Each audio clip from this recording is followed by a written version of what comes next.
McLean. I'm your host, and today I'm lucky enough to have Alec Buttfield on. We'll be discussing everything that you need to know when it comes to high performance sports science insights, both from an AFL perspective, but also a range of other sports.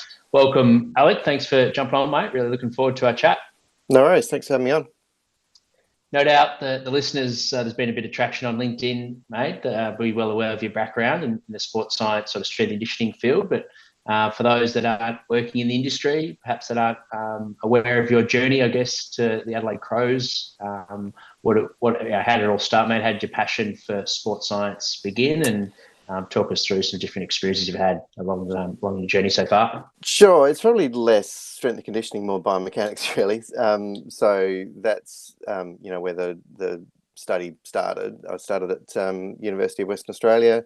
There's a really strong sports science school in general in the 90s when I was back in the day when I was actually at uni, and biomechanics was one of the big areas there. So I enjoyed the physics of movement and thinking about movement in terms of how people move and how they move in an elite way, and that was the start of it. So from there I went from a bachelor of sports science there to a master's of sports science at still at UWA, and then I got my job at got my link into the industry at SASI as the biomechanist there. I think I was the first one. I think that they probably had other people doing some consulting to them before that, but the first full-time biomechanist at SASI.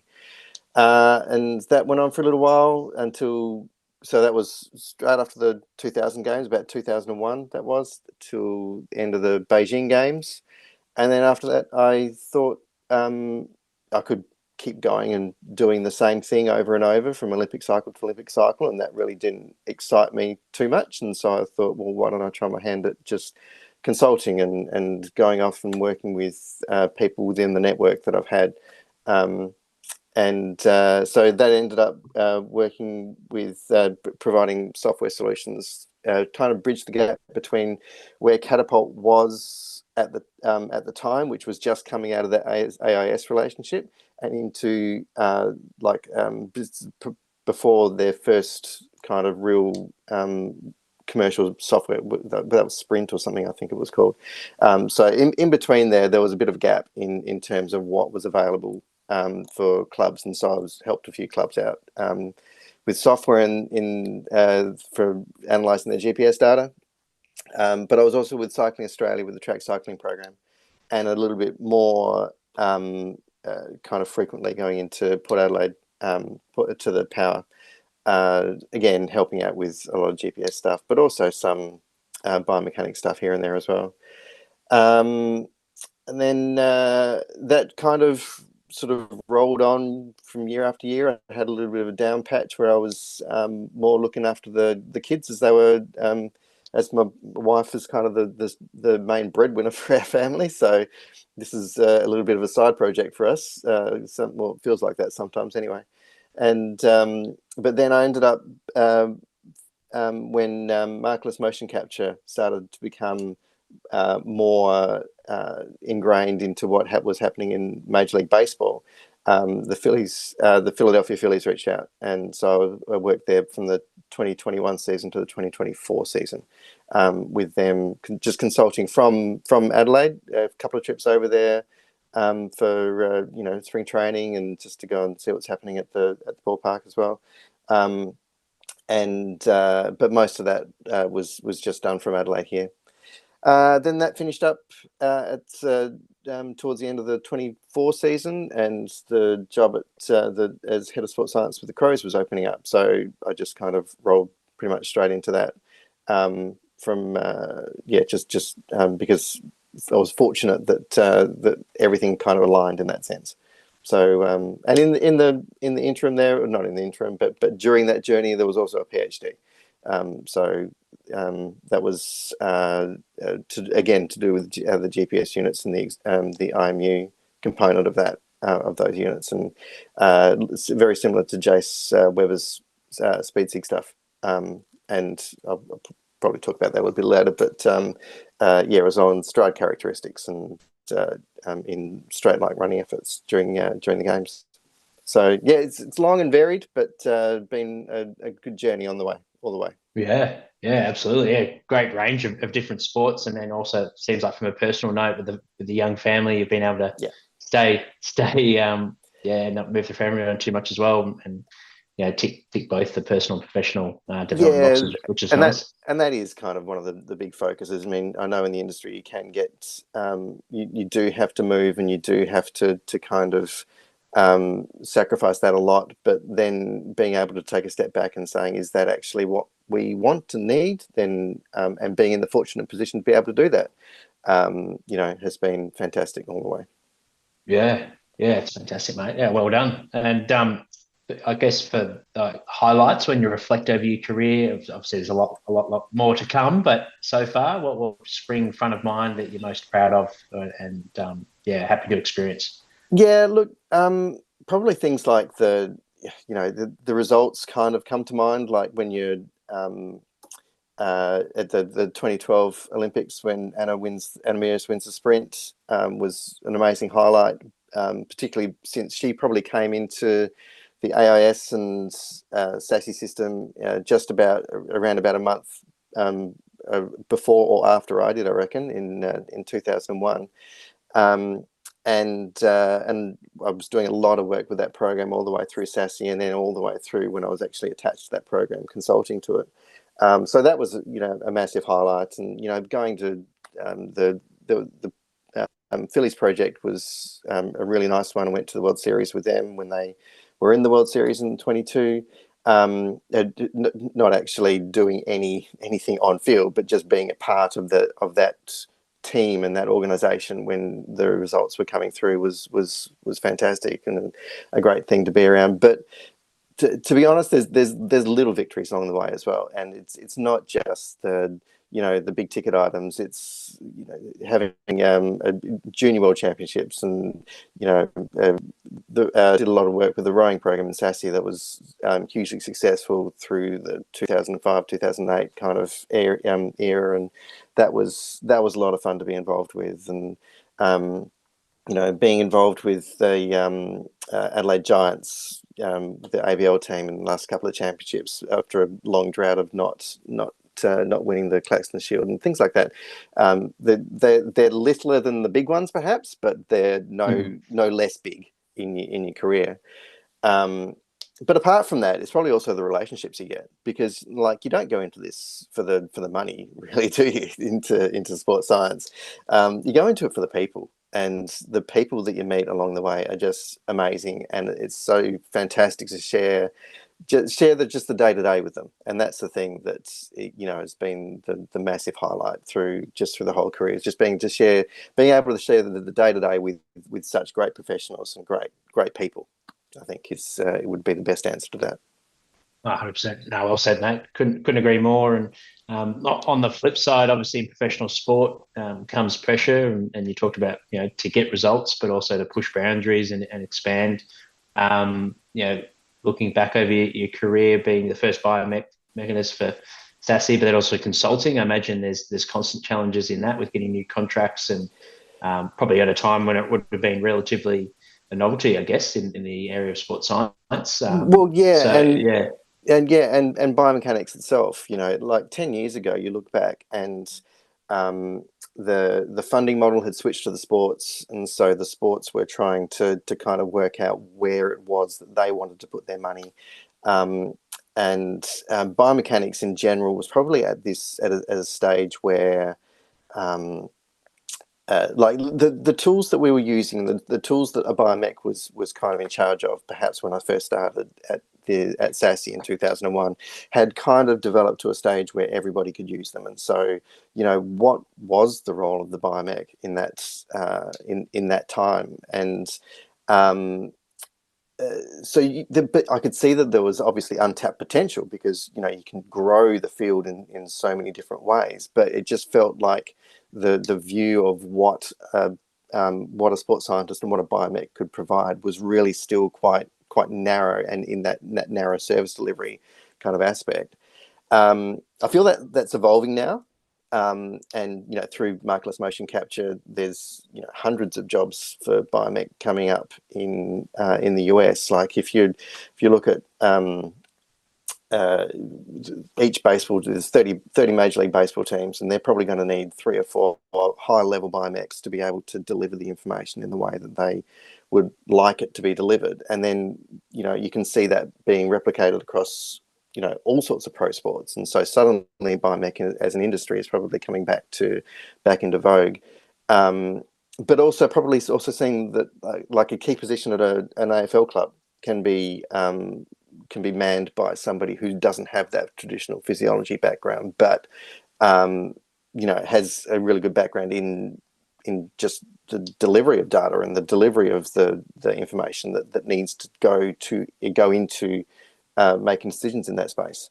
So yeah, the challenge is to keep the perception of what is possible evolving, and what does progressive thinking look like in biomechanics and sports science? And that's the challenge, being able to keep kind of not not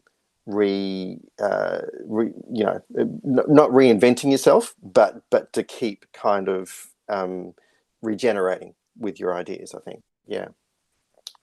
Yeah, and on that note, I mean, the clubs that I've worked at, we've never had a biomechanist consultant or someone employed at the club.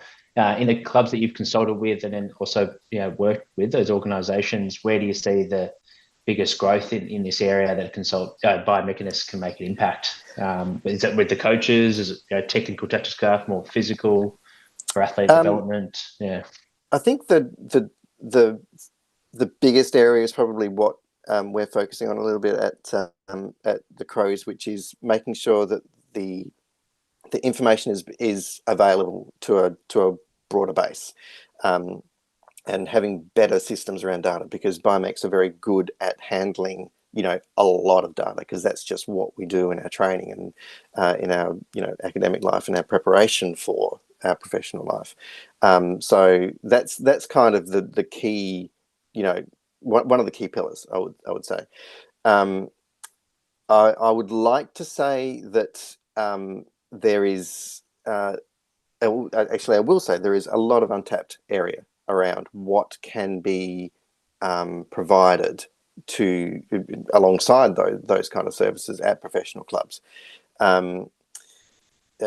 Especially given the way that the measurement systems are evolving, and particularly the thinking is evolving around what biomechanics is. And we're kind of trying to move away from that flattening the description of movement out to an average, and really sort of leaning into what does variability mean, and what does individual variability from a group mean, and what does individual variability within themselves mean, and things like that. I feel where biomechanics can grow, I don't think that there is a real kind of need for that right now in a lot of professional sports, but I feel like it could be a growth area in the future.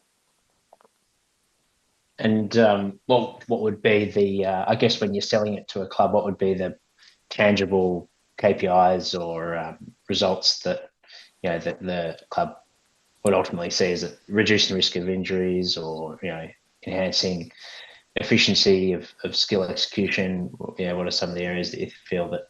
Well, first of all, I mean, what we're trying to do at the Crows is broaden that database, essentially. Being able to take that information and not have it just live on kind of in silos, and make sure that it's actually a lot more integrated. So that's your first and your biggest ticket. But from a if you're thinking technical wise, then you probably are looking at integrating with the medical staff, and being able to use things like and introduce things like the Speed Sig system, which will help to integrate some more biomechanics measures with our traditional measures of what is of monitoring and that sort of thing. But then if you're talking from a coaching perspective, having a very open and almost vulnerable coaching group would be the requisite to do that, and then be able to to add in some different perspective from just the player come through the coaching ranks to the coach without actually having any of the movement background that a biomech would be able to provide. And so that's more on your technical aspect of it. But again, you probably need quite a vulnerable coaching group to be able to take that advice in and work with it. It's not something you would be able to do, I don't think, coming in fresh. You would need to be able to have something else and then gain the trust and then be able to work on that a little bit later. Good example be, once those relationships are in place and you've built that trust in the organisation, if they present that the problem is they want to increase the distance of that their key kickers can kick, could that be a problem that a biomechanist could help by looking at building a technical model and then whether prescribing strength mobility exercises, but then also drills with the coaches to help with that? Yeah, I mean, if you want to take a clinical look at it, for sure. Or you could just kind of start to think in terms of where are we generally going to change our training, our way of training, to make sure that we're actually pushing the right buttons in terms of challenging them appropriately in their skills. So I think probably getting away from that, measure and being very hyper focused on a particular technique at a particular time would be a better way to go, because one of the things that looking at millions and millions of pictures in Major League Baseball has kind of cemented in the way that I look at biomechanics is that you can't just take a one-off look at something. You actually need to see the whole picture. And if you try and extrapolate from one or two instances that you've seen, then you're going to be opening yourself up to massive biases that are actually probably going to be sending you on the wrong track.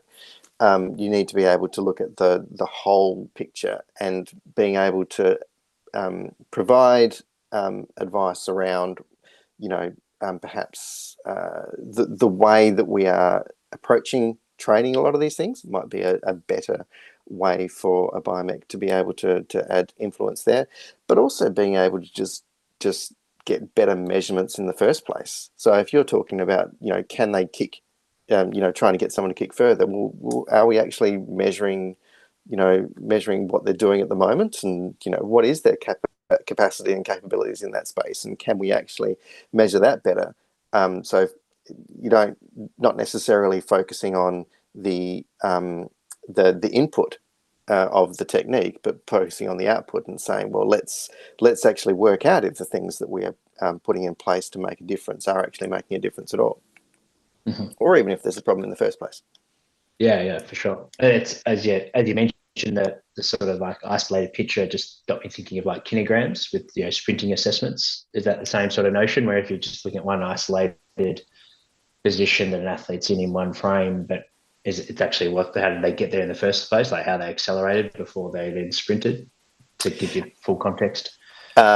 In some ways, yes. I think in other ways, there was a great paper that came out a few weeks ago that was talking about the myth of the optimal movement. I can't exactly remember the title of the paper. Maybe I'll put it in the comments section or something. It took me like 3 or 4 reads to go through it and to really kind of work out what it was trying to say, and because I was agreeing with what it was saying, it was just trying to work out what it is it was trying to say. It was one of the things it was really talking about was how movement is fractal in its characteristics. So if you let's say let's take an example from nature. Let's say you know that a type of tree is a type of tree just by kind of looking at it, but every tree is in that own species is going to be slightly different. And that's kind of the same way that we need to be thinking about movement, because movement is so connected to such a natural thing, and that the small change in one part of the movement will have a coordinated sort of difference in another part of the movement. So movement is complex and it's coordinated, and we shouldn't be thinking. Yeah, and so we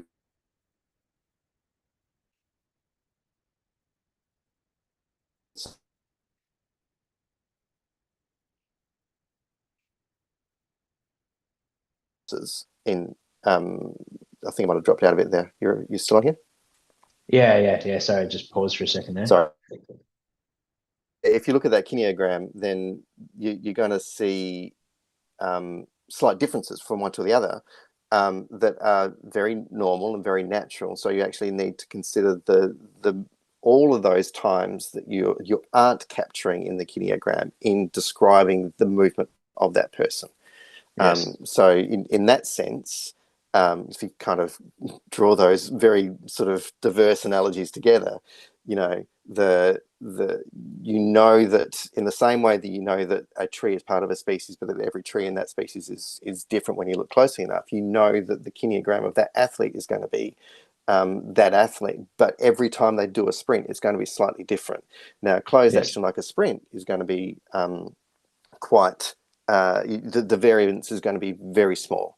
But when you're talking about larger actions, then, you know, and larger coordinated actions, those coordinated actions are actually going to be further apart in the variation. So now you can consider that whole sort of action as the movement from the athlete as a whole picture, rather than a snapshot of one of them.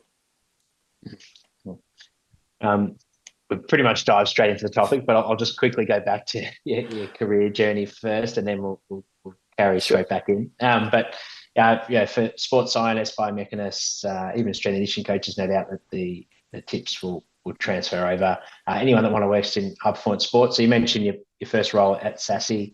How did that role come about? Was it through an internship? Yeah, talk us through how you cracked into the industry. That was just an interview. So, you know, interviewed in front of the who was there? Pete Borden, as the manager at SASI for a long time, and I think John Baker as a biomechanist was the kind of AEST biomechanics kind of spot checker at that interview. So it was just an interview, essentially. Job was advertised, I applied, I got it, which was amazing. You know, and I'm sure it's probably less like that now, but along with that, obviously, there's you know, you have when you're involved when I was involved at the university, I'd be talking with guys like Andrew Little from WACE, and so trying to kind of build my knowledge base around that, and around, you know, the industry in that way. And so, you know, there's always parts of the story that perhaps really aren't described as well as you can, but because they're just part of the everyday, you know, the everyday conversations you have with your network. And but I'm pretty sure that all of those would have contributed to the fact that when due diligence was done around that interview, then they would have been asking all these people around, you know, what's he like? You know, would he fit in with this role, especially coming from straight out of university to the institute system? Yeah, 100%. And what about moving into the consultancy space? What would be your first, you know, top three sort of tips to yourself, knowing what you now know, if you're to start out?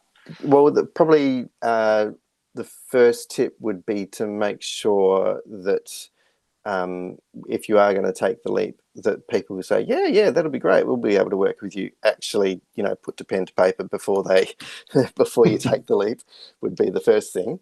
Because that's a bit scary, you know, when you kind of go, yep, I'll do it. Here's, you know, hang the shingle out and go, okay, I'm open for business. Where's my business gone? Everybody left. You said you'd be doing stuff with me, but you're not anymore. So that's not fun. In the same way, you need to make sure that you are preparing for your next contract. Because if you are putting all your eggs in a couple of baskets and it all finishes, then the lead time into the next project can be massive. So you need to be, preparing for your next, but almost as if whatever you got now is about to end tomorrow. You just need to be continually kind of moving in a space where it lets you look forward to what's kind of next, which is not amazing in terms of kind of being where your feet are. Especially if instead of being a consultant, you end up being more of a permanent part-time, which is the way that most sporting groups kind of tend to operate. But I think if you are able to navigate those challenges, then the being able to have control over your own career is a fantastic thing to be able to have in this industry. I haven't got a third. Yeah, 100%. And I mean, that's some good advice right there. It's some gems, no doubt, that those thinking about it will note down. Did you have a mentor or someone or was it more of a gut feeling that you sort of took the plunge upon yourself, or talk us through your mindset at the time? Oh no, there was no mentors in that space, in the consultancy space. But I mean, there's been, I suppose just the people in the senior positions that you work with are you kind of your mentors. So Pete Borden was amazing with me coming in as a young sports scientist, well, kind of young, in my mid-20s, sports scientist into SASI, and kind of showing me what sports science provision looks like when you're centering on the athlete and focusing on the coach. Then guys like so when you're doing a PhD, obviously you got your supervisory group, and I was lucky enough that I was able to start my PhD when I was working and not be beholden to having to say to tie in with the research obligations of a particular university. And so I was able to say to Kev Ball from Vic Uni that I want to be I want you to supervise my PhD, and the topic is going to be this, and bring on Claire McMahon as well, which was fantastic from a skill acquisition space as well. So having senior people that you can look to and kind of emulate has been massive all the way through. And of course, Burjo, because Darren Burgess, we've been working together for 20 years, and so being able to bounce ideas off one another and come up with ways of interrogating the GPS data that get out what we want to get out from it has been massive as well. And going back to like the contract side of things, if you're on a 6-month contract, for example, and you're in different sports that have different off seasons, do the windows, are they quite small, like in full-time contracts, where like for AFL it might be around your silly seasons, usually around October, similar for rugby league, or is it consultancy? Is it almost like if there's a need for it and there's a budget, clubs are open to bringing people on at any point of the year? No, look, and that's kind of what I'm saying about lead times, is that you need to tie in with the budget cycle, because that's my wife is a consulting engineer, and so you really see the difference between how a consultant is viewed from an engineering sense and a professional sense in that way, to how consultants are viewed from a sports sense, and they're not viewed as consultants. As I said before, they're kind of viewed as permanent part-time staff, and so you can pitch something that is that you can see has a need and will that is solving a problem at the organisation. And the answer is always going to be, well, we don't have money in the budget for that, but next year we might. So let's put it in the budget for next year, kind of thing. And it's so the difference in the way that consulting works in sport and in most other industries is kind of stark in that sense. So it's, as I said, if there are projects that need to be done, the lead time is massive, and you just have to try and work in with the the budgeting cycle to say, you know, let's make sure there's money in it for me for next year. Yeah, cool. Very good. Thanks, mate. Thanks for sharing that, and no doubt some great insights for those looking into consulting, and not something we've discussed on this podcast before as well. So I appreciate you opening up around that. Moving back to the topic of your choice, you made a good point around like how important it is for data to be accessible and inclusive for in clubland. What are some other key pillars, you know, now that you're working in AFL full time? You know, you've sort of sunk your teeth into role full pre-season and sort of third way through the in-season that you find is really important for a sports scientist working in Australian rules football? I mean, our key pillars are really just some of our general GPS metrics that you would expect to work with, you know, your time, total distance, high speed distance, sprint distance, that sort of thing, making sure obviously that you're concentrating on the things that are tied into performance and that we know are able, that are, you know, reflective of protection against injury. Really, as I've been kind of saying, that it's been around almost democratizing the data and making sure that everybody has access to it in a way that's actually going to help them do their job. And, you know, the skills that have that you kind of see when you're overseas and not overseas obviously, but working with things like Major League Baseball, who are just amazing at the way that they have so many fantastic professionals taking in you know, so much information and distilling it into something that is a bite-size you know, thing that can go into making a decision. You know, seeing all that and being able to bring that back into this space has been a big part of what we've been trying to do, for sure. And for those new sports scientists, like what is commonly the, I guess, key mistakes in that challenge of simplifying the data or visualizing the data? I think it's probably reducing the complexity. I think we actually need to accept that these are complex things going on with complex individuals, and that flattening that complexity out is not particularly helpful. So that's probably one thing, and building your tools so that you don't kind of distill it down to too much. You're actually you're giving yourself the room to be able to evaluate the whole of the training cycle. And, you know, getting back to what I was saying before, you know, there is variability in performance, and you need to be able to assess the whole of the performance, not just snapshots in how you're actually approaching these sort of things. But you also need to be able to kind of make yourself uncomfortable with what you're asking these guys to do, and then the kind of or any sort of athletes to do, and how you're actually assessing their performance. And if you are assessing their performance and kind of trying to draw back because you're not comfortable with what you're kind of asking them to do because you think it might be too dangerous, then you almost need to kind of get to a spot where you are a little bit uncomfortable with the loads that you're trying to prepare them with, because getting into a competition state, they're definitely going to be uncomfortable. So, you know, if you're not preparing them to perform, like you're trying to push here on the podcast, then you're going to prepare them to fail, essentially.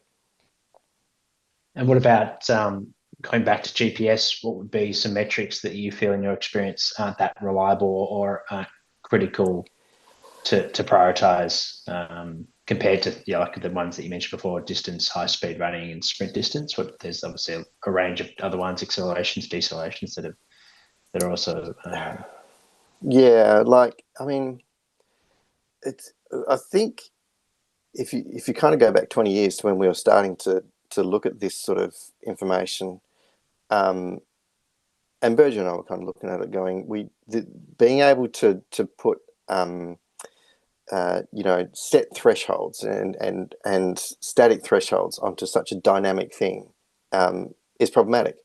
And so when you are trying to assess things like accelerations, where you're saying a 2 meters per second acceleration is your threshold, let's say, well, that is going to equate to a much different effort at different starting speeds.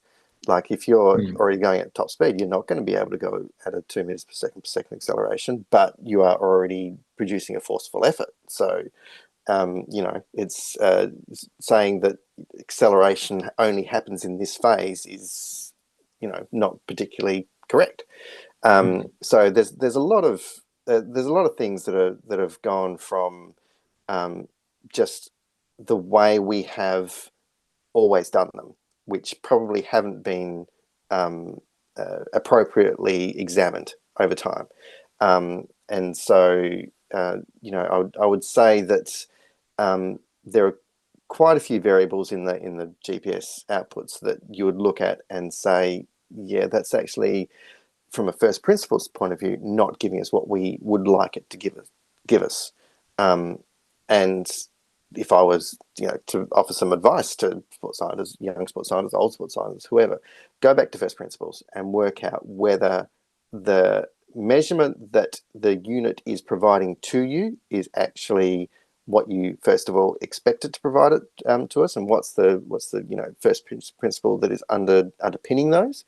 But also, is the unit capable of providing the unit that it's the measurement that it's purporting to give you?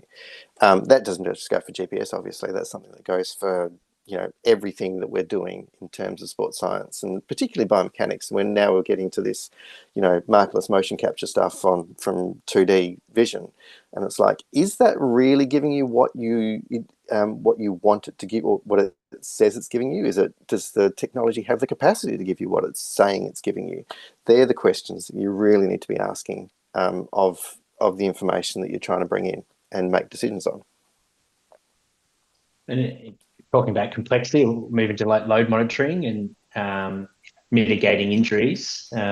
Obviously, we only know the injuries that occur, not the ones that we save. But what would be some of your advice in terms of principle-based, where perhaps you will flag to Virgil, I think this person is at risk, we just need to might want to have a conversation, or just be more aware of this athlete? What are some of your sort of key ones that from your experience you're like, oh yeah, this person's in the risk zone, we might want to intervene here? I think it's, again, going back to the whole, taking all of the information and all the kind of disparate sources of information, and even, how they're moving, just kind of visual assessments of what they're doing, and being able to put that all together. So don't take away any of the complexity, because these are complex things. Really lean into that complexity and kind of try and, in your own head, bring that all in together to make an informed decision. It's obviously not something that, as a younger person in the industry, that's going to be an easy thing to do, because you need to bring experience to bear to be able to make those kind of assessments. But it's, if you're trying to flatten out that complexity, then you're going to be doing the athlete a disservice. So you need to be able to find experienced voices and lean into those and listen to them. I think is probably the basic message that I'd be able to provide. And know what they're capable of, know what what's required of them during games, and are you actually preparing them properly to meet the demands of what you're asking them to do during games? They're probably the biggest things that you'd be wanting to tick off in that space. And in terms of screening data and force plates and the whole range that most clubs have these days, what are some of your sort of, if you were to start a club up from scratch, what would be and you got an unlimited supply budget, what would be sort of non-negotiables that you need for a high performance program? I think we're kind of there with already with the kind of suite that Vald provides. I would definitely be leaning into the speed sig stuff. You know, that's, and I am biased because obviously that where speed sig sort of comes from is where I want to live as well, in that using IMUs to be able to assess the output of a load that's going into an athlete, rather than just kind of relying on the input side of it. You know, that's, I feel like that is a lot of untapped stuff going on. And so if I was to be able to go into a new club, I'd be saying, you know, lean into the valid stuff, because that's tried and true. It's working really nicely. But try and find other measures which are really looking at the outcome of what you're doing from a load perspective. We're great at measuring you know, the input measures of, you know, you did this much GPS and you did this much, you know, running, but we're really not great on the other end of actually saying, well, what was the effect of all these things that we put into you from a load perspective. So yeah, that's kind of the suite that I'd be looking at. And trying to make sure that we're not just relying on one bit of evidence when we're making decisions, and we're taking the whole. We're leaning into that complexity around. This person has scored high on this and low on that, and so what does that actually mean for them when they've got this sort of injury, and or they've just picked up this sort of knock, which means that they've scored badly on this, but will that actually affect them going forward? Probably not. Then, you know, rather than just relying on a single score to say, well, he scored badly on that, therefore he can't do anything. So yeah, it's just, again, look at the whole picture, not just a snapshot.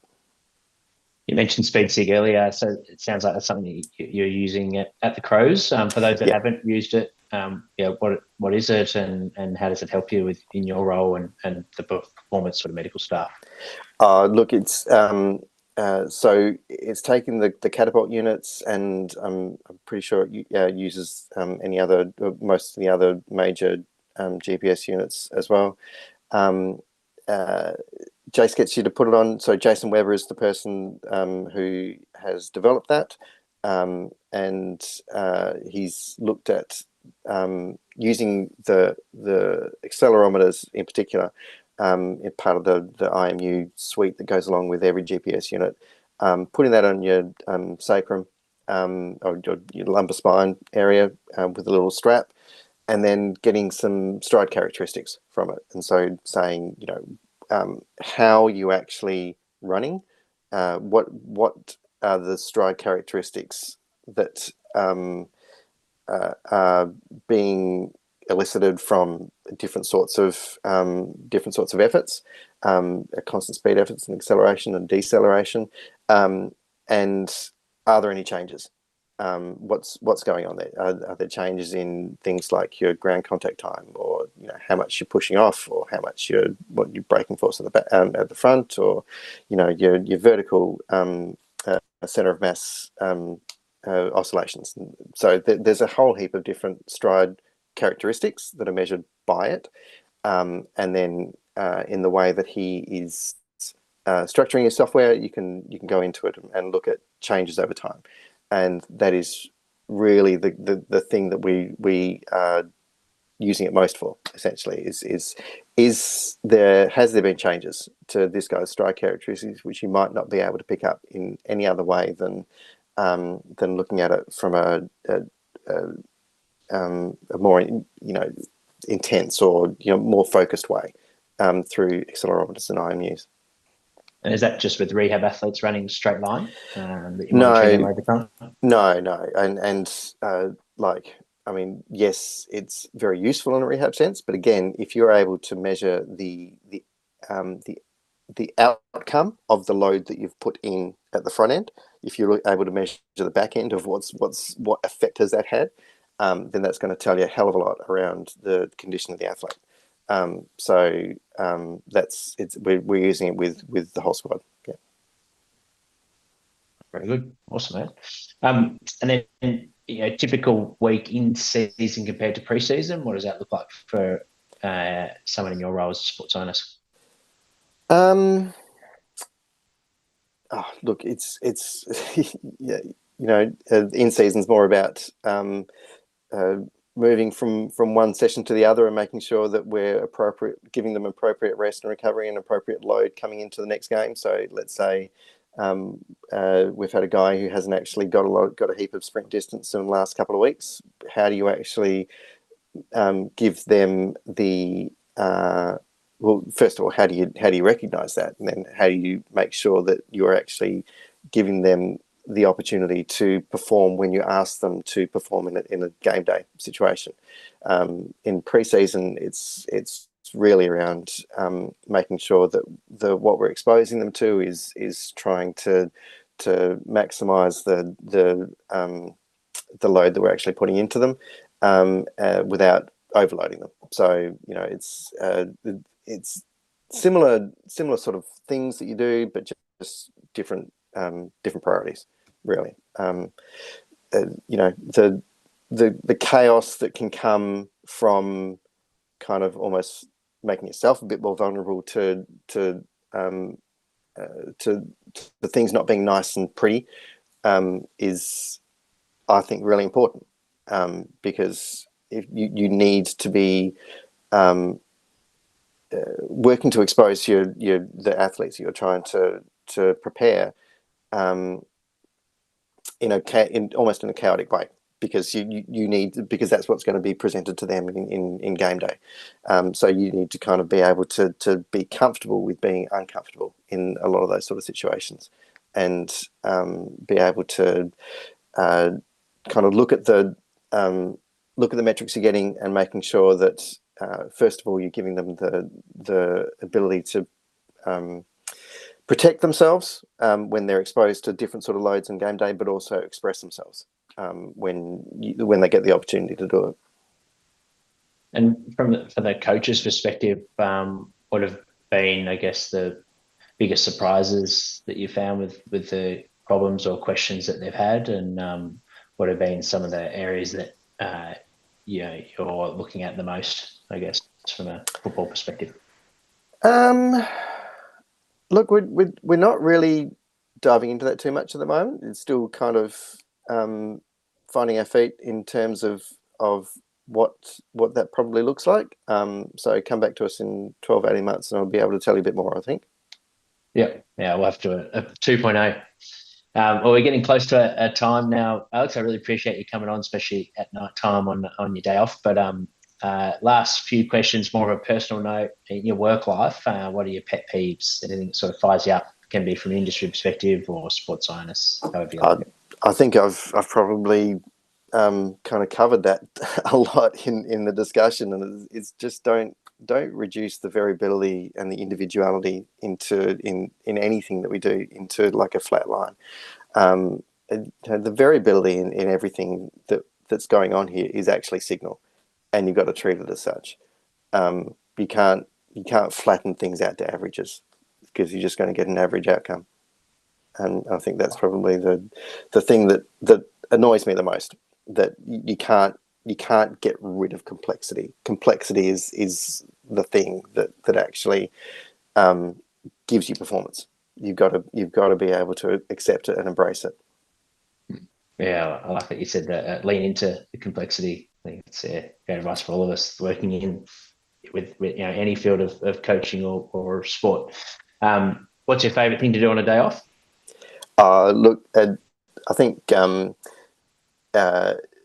this kind of was I was talking about earlier, the time with the kids is super important. The time with the family is super important. They're only going to be this age once, and so every opportunity you have to be able to spend time with them and kind of help them on their journey, and to coach every side that you can that they're working in.